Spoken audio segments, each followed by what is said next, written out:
بسم اللہ الرحمن الرحیم۔ السلام علیکم ورحمۃ اللہ وبرکاتہ۔ 5 اعمال جو ہر انسان کو کرنے چاہیے۔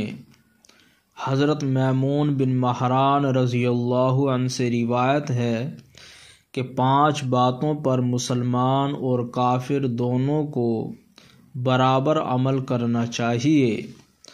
پہلی بات بیان فرماتے ہیں، اگر تمہارے پاس کوئی شخص امانت رکھے تو اسے ادا کر دو۔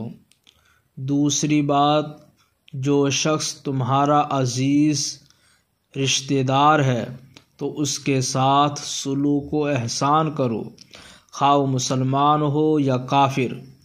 تیسری بات، جس شخص سے کوئی عہد و پیمان کرو اسے پورا کرو۔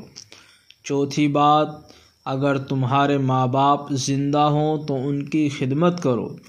پانچویں بات، جس شخص کا تمہارے ذمے قرض ہو اسے جلد ادا کر دو، خواہ وہ مسلمان ہو یا کافر۔